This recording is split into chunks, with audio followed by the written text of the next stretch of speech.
네, 어벤져 전략회의 7월 18일 목요일 순서 진행하겠습니다. 오늘은 박정훈 최고위원 후보자와 함께하겠습니다. 고맙습니다. 예, 반갑습니다. 네, 지금 이제 얼마 안 남았죠? 예, 이제 내일인가? 내일부터 문자 네. 투표가 시작돼요.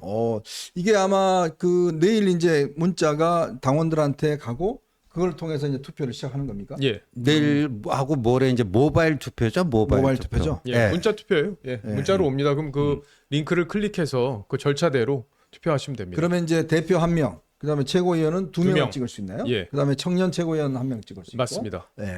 그러니까 여러분들 뭐 다 아시죠? 뭐 제가 말씀 안 드려도 공정성에 문제가 있기 때문에 다 누굴 찍어야 되는지 아마 아실 테니까요. 예, 자, 어제 저녁에 정말 너무 좋은 소식이 오랜만에 들려왔습니다. 우리 한수원을 비롯한 원팀이 지금 이 체코에 있는 원전을 수출했습니다. 체코에 있는 원전을 수출했습니다. 총 지금 한 24조 원 규모가 되는 원전인데요. 이게 그 우리가 바라카 원전을 수주하고 난 다음에 거의 15년 만에 처음으로 이제 원전을 수주하게 된 겁니다. 그만큼 이제 유럽에서의 우리나라 원전의 어떤 이 경쟁력이 뛰어나다는 거, 특히 프랑스와 이제 마지막까지 접전을 벌였는데요.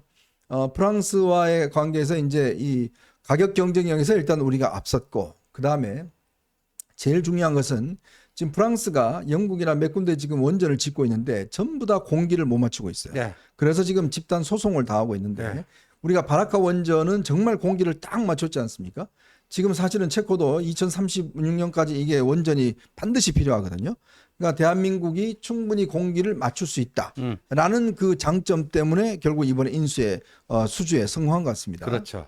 예. 그래서 뭐 보니까 영어로는 on time within budget 해갖고 네. 그 예산 범위 내에서 적시에 딱 그 약속된 시간 안에 딱 맞출 수 있는 이게 이제 최대 강점으로 부각이 돼서 그래서 프랑스하고 체코는 같은 EU 회원국이다 보니까 네. 아무래도 그 어드밴티지가 프랑스 쪽에 있지 않나 이렇게 생각이 됐었는데 그걸 완전히 뒤집었습니다. 네. 저는 이제 이번에 수주가 참 큰 의미가 있다고 보는 게 네.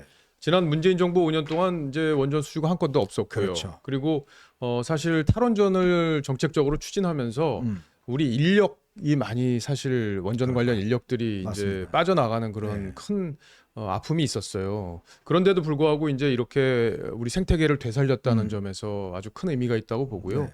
그리고 원전은 우리가 세계적인 경쟁력이 있는 국가 그렇습니다. 아닙니까? 네. 그리고 앞으로 이제 AI 시대가 오게 되면 AI는 이제 굉장히 많은 전력을 소비하면서 이제 우리에게 정답을 가져다 주는 그런 시스템이기 때문에 전력 수요가 굉장히 많이 필요합니다. 그렇기 때문에 우리가 앞으로 원전을 앞으로 더 우리 이제 짓고 또 수출하고 이런 생태계를 복원했다는 점에서 큰 의미가 있다고 평가하고 있습니다. 그렇습니다. 지금 사실 원전을 제대로 지을 수 있는 나라가 미국 같은 경우는 쓰리마일 원전 사고 이후에 원전 생태계가 붕괴가 돼버렸어요. 그러면 지금은 사실은 설계 능력 정도밖에 없습니다. 그러다 보니까 지금 미국 말고 사실 이게 할 수 있는 나라가 우리나라 이거 하고 그다음 유럽의 뭐 프랑스 몇 군데인데 지금 전 세계가 이게 전력난에 지금 시달리고 있습니다. 이게 AI가 도입되면서 AI가 전기를 엄청나게 먹거든요. 그러다 보니까 이 원전 생태계가 이제 그나마 윤석열 대통령이 이제 복원시켜 놔서 이제 좀 세계적으로 수주가 되고 있는 것 같습니다. 특히 우리가 경쟁력이 있는 게 일단 가격 경쟁력이 있습니다. 그리고 또 우리나라 분들이 또 일을 한번 시작하면 정말 제때 하잖아요. 그렇죠. 이런 어떤 신뢰가 가장 이제 기본이 되고 저희 우리 어벤져스의 아주 열렬 구독자분이 한 분 계십니다. 저쪽 이제 이 발전 설비 관련해서 이제 사업을 하시는 분인데요. 제가 얼마 전에 이분을 한번 뵀어요. 그랬더니 그런 이야기를 하시더라고요. 자기가 이제 이 문재인 정부 때 거의 회사가 망할 지경이었대요. 거의 부도 직전이었는데 그나마 정권 교체가 돼서 지금 수주가 물밀듯이 오고 있답니다. 지금 각 나라가 발전 설비에 대한 지금 이 필요성 때문에 네. 그래서 올해 말입니다. 이 회사가 수주한 양이 1조 원을 한대요. 와. 그러니까 몇 년, 불과 2, 3년 전까지 거의 부도 직전에 망하려고 했던 회사가 사실은 정책을 바꾸다 보니까 지금 이 1조 원 가량 되는 올해 지금 이 수출 효과를 노리고 있다는 거예요. 그만큼 이 산업 생태계에서 원전이 가지고 있는 이 것들, 발전 설비 가지고 있는 것들은 어마어마하게 큽니다. 자, 그렇기 때문에 앞으로 이거를 우리가 좀 더 이제 지금 여기 말고 좀 뭐 다른 나라들도 지금 원전 수주하려고 하는 나라들이 꽤 있거든요. 그렇죠. 그런 나라들에 우리가 좀 더 적극적으로 좀 진출을 해야 되겠다는 생각이 듭니다. 한 말씀을 더 드리면 지금 최근에 이제 고물가 때문에 우리 이제 민생 경제가 참으로 힘든데 그 고물가의 원인을 크게 보면 두 가지입니다. 하나는 식품 물가고 하나는 이제 에너지 가격인데 에너지 가격은 이제 러시아 우크라이나 전쟁으로 인해서 이 공급선이 교란이 되면서 공급망이 교란이 되면서 이제 그 석유 가격이 급등하는 이런 건데 네. 근데 문재인 정권 때 탈원전을 해갖고 국내 원전 생산 이게 이제 발전량이 줄어들다 보니까 그걸 그렇죠. 커버할 수 없어가지고 그런 거 아닙니까? 근데 윤석열 정부 들어와서 이걸 복원한다고는 하지만 그게 복원하는데도 시간이 걸리잖아요. 네. 그래서 이번에 그 한동훈 후보가 출마 선언하면서 이 송전망 확충하고요. 소형 모듈 원전이라는 거. 네. 그러니까 이거 SMR이죠. 그렇죠. 그것도 이제 적극적으로 활용해서 이 AI 시대의 대용량 그 전기 소비량에 그 능동적으로 대응해 네. 나가야 된다. 뭐 그런 얘기도 좀 한 거죠. 네. 네.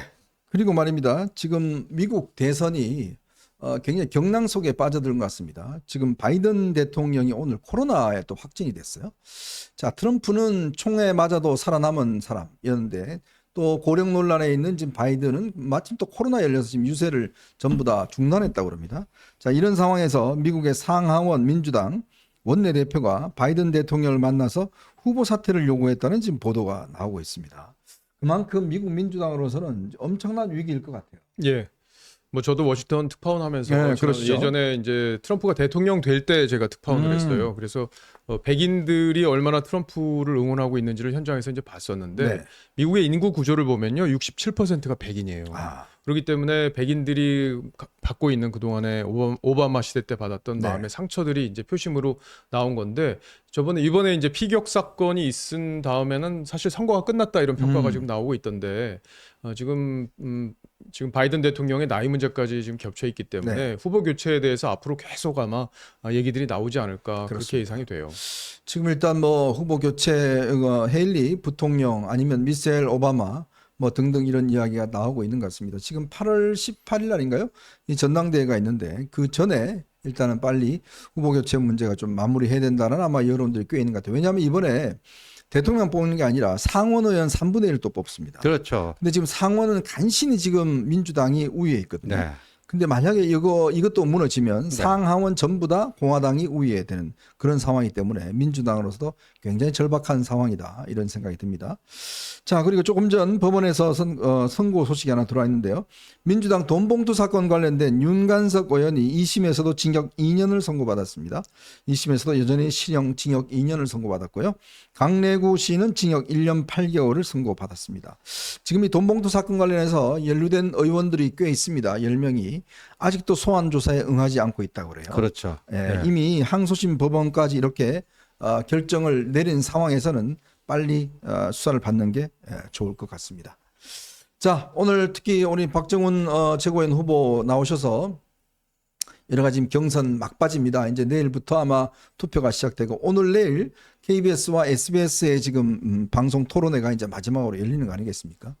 참 방송 토론회 너무 많이 하네요. 아, 요번에 6번 너무 많아. 진짜 왜 오늘 이렇게 밤 많이 해요? 10시 50분이고요. 10시 50분요? 예, 10시 거의 11시에 합니다. 아이고, KBS가 너무 편성을 늦은 시간으로 해놨어요. 네. 그 내일은 이제 마지막 토론회인데 오후 2시 SBS입니다. 네.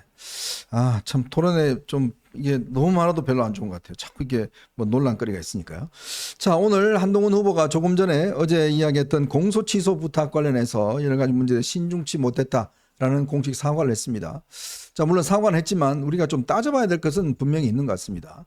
지금 한동훈 후보를 향해서 여러 가지 지금 뭐 의혹들을 댓글 부대 운영했다 뭐 오만 이야기를 많이 해놔놓고 그거는 아무런 뭐 사과도 없었는데 한동훈 후보가 이 정말 법무부 장관이 뭐 했냐 라는 부분에서 좀 열을 받은 것 같아요. 그래서 이걸 이제 대응을 했는데 이걸 가지고 또 이렇게 공세를 하다 보니까 특히 관련된 의원들이 꽤 있다 보니까 아마 이 부분에 대해서 이제 한동훈 후보 오늘 사과를 한 것 같습니다.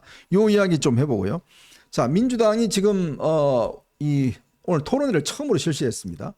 이재명, 김두관, 뭐 그리고 뭐 청년 후보인가요? 한 명 했는데 이게 만만치 않은 것 같아요. 오늘 토론을 해보니까 꽤 김두관 후보가 이재명 후보 저 대표를 향해서 굉장히 공세를 퍼부었고 이런 것들이 앞으로 계속된다 그러면 아마 민주당도 꽤 내부적인 어떤 갈등의 어떤 단층선이 좀 있지 않겠는가. 요 문제 함께요. 그다음에 수미태리가 지금 일단 기소가 됐고 지금 보석으로 풀려났는데 알고 봤더니요. 바로 이런 일이 벌어진 게 문재인 정부 때 서훈 국정원장이 있을 때 그때 이루어졌던 일이라고 합니다. 정말 이게 그때 당시에 정말 베테랑 요원들을 전부 다 적폐라고 숙청시키고 이 지금 자초자들을 갖다가 이 워싱턴에 보내면서 결국 이런 일이 벌어졌다라는 그런 분석들이 나오고 있습니다. 그 문제 한번 여러분들과 함께 나눠보도록 하겠습니다.